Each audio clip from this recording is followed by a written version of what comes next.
तो पिछले वीडियो में हमने देखा कि हम पाइथन को कैसे हम एज अ कैलकुलेटर यूज़ कर सकते हैं।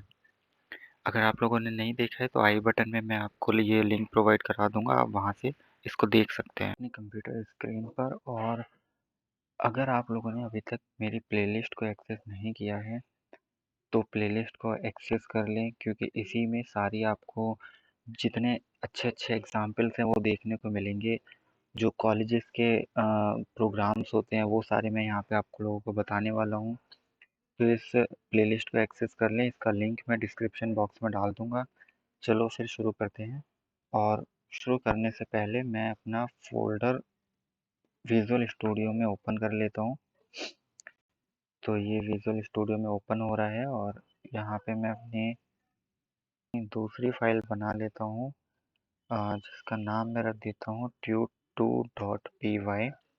वैसे तो दूसरा ट्यूटोरियल बनाया था मैंने, लेकिन वो पाइथन इंटरप्रेटर पे काम किया था हमने, इसलिए मैंने उसको यहाँ पे ट्यूट2 करके नहीं सेव किया है।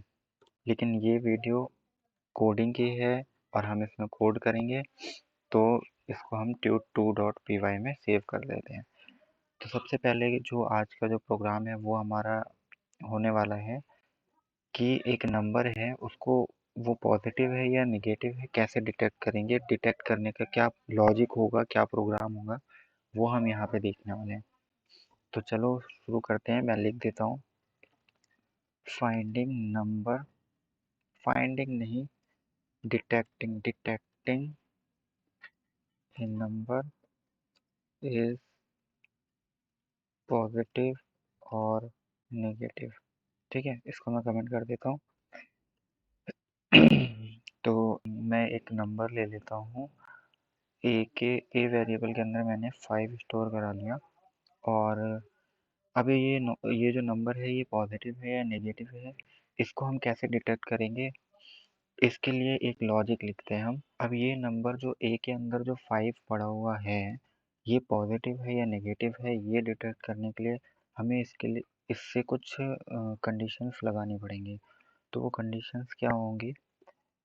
तो कंडीशन होगी इफ़ ए, ए क्या है जो हमारा नंबर है, अगर वो 0 से छोटा है तो क्या हो जाएगा, प्रिंट नंबर इज नेगेटिव। अगर वो 0 से छोटा है तो नेगेटिव होगा। ऐसे ही एलिफ करके हम लगाएंगे, अगर ए 0 से बड़ा है तो क्या हो जाएगा, अब 0 से बड़ा होगा तो नंबर इज पॉजिटिव, पॉजिटिव हो जाएगा वो। ठीक है। और अगर वो उन दोनों में से भी कुछ नहीं है, अगर उन दोनों में से भी कुछ नहीं है, ना वो 0 से बड़ा है ना वो 0 से छोटा है, तो क्या होगा, नंबर इज 0। ठीक है, नंबर इज 0।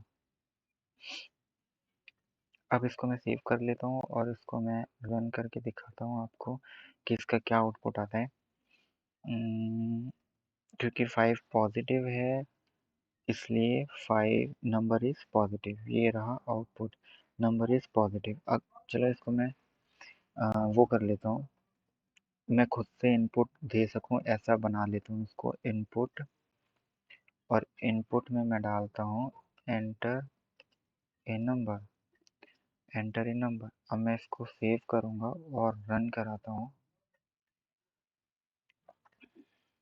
तो अब ये मेरे से नंबर पूछ रहा है, ये नंबर पूछ रहा है, मैंने यहाँ पे इसको 0 दे दिया, मैं कोई नंबर नहीं, मैं 0 दूंगा इसको। तो ये कह रहा है नंबर इज 0। अब अगर मैं इसको कहता हूँ कि दोबारा से चलाने के लिए, तो मैं अब इसको मैं देता हूँ -10। -10 देने पे आ रहा है नंबर इज नेगेटिव। तो समझ गए आपकी ये जो प्रोग्राम है कि किसी नंबर को वो पॉजिटिव है या नेगेटिव ये कैसे डिटेक्ट करते हैं। तो ये एक छोटा सा एग्जाम्पल था, ये हमारे स्कूल कॉलेजेस में काफ़ी पढ़ाया जाता है।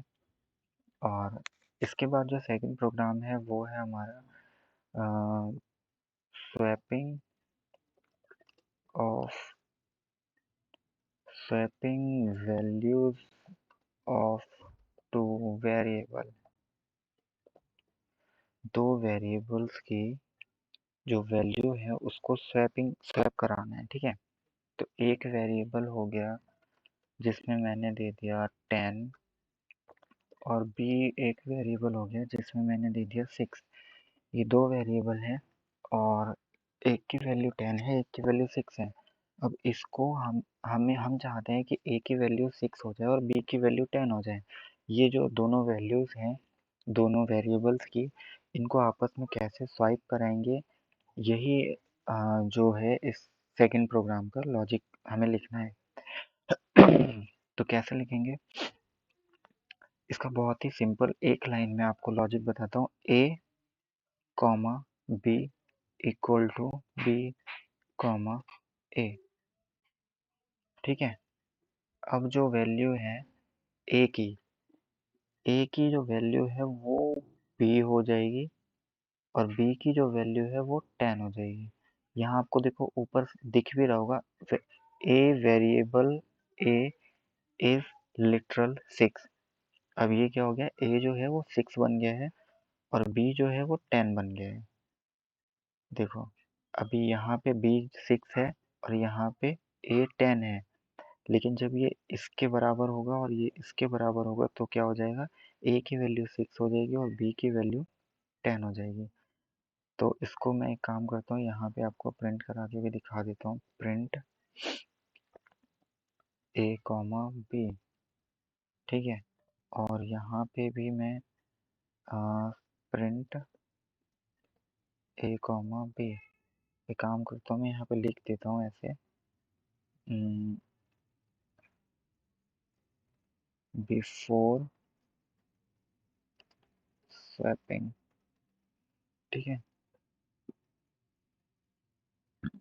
और यहाँ पे भी मैं लिख देता हूँ आफ्टर स्वैपिंग। यहाँ पे एरर दे रहा है क्योंकि मैंने यहाँ पे कॉमा नहीं लगाया, ठीक है। ये हो गया। अब मैं इसको सेव करता हूँ। अब मैं आपको प्रिंट करके दिखाता हूँ, मतलब रन करके दिखाता हूँ। तो देखो इसका क्या आउटपुट है।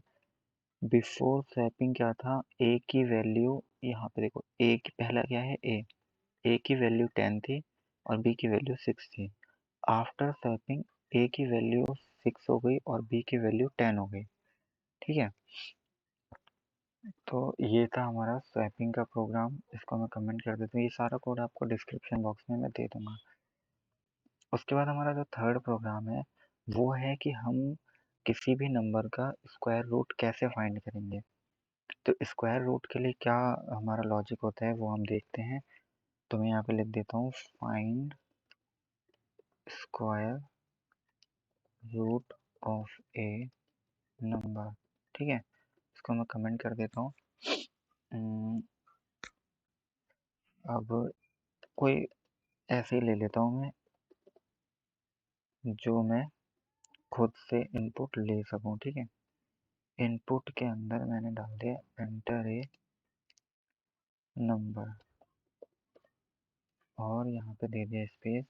अब यहाँ पे एक इंटीजर नंबर आ जाएगा जो कि ए में स्टोर हो जाएगा और हमें वो चेक करना है कि वो जो वैल्यू ए के अंदर आई है वो उसका स्क्वायर रूट क्या होगा।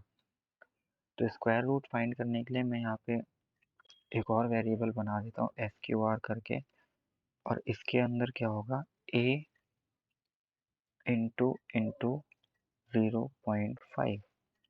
ये ही लॉजिक है इसका।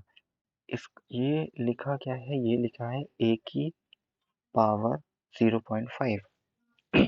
ऐसा क्यों है, क्योंकि अगर आपको पता हो स्क्वायर रूट जो होता है, जब हम रूट हटाते हैं तो पावर में 1/2 जाता है। तो जब 1/2 को हम सिंप्लीफाई करते हैं तो 0.5 आता है। तो ए की पावर 0.5, ये इसका लॉजिक है। अब इसको प्रिंट करा के देखते हैं। प्रिंट स्क्वायर, सॉरी मैं एक काम करता हूँ, मैं इसको एफ स्ट्रिंग में ले लेता हूँ। Square root of A is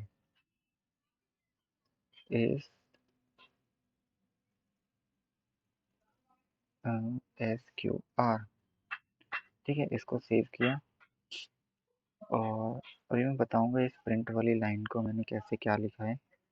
मैं आपको बस पहले आंसर दिखाना चाहता हूँ। यहाँ पे मैं डालता हूँ सबसे इजी, आप लोगों को पता ही होगा, 5 5 ज़ा 25 होता है।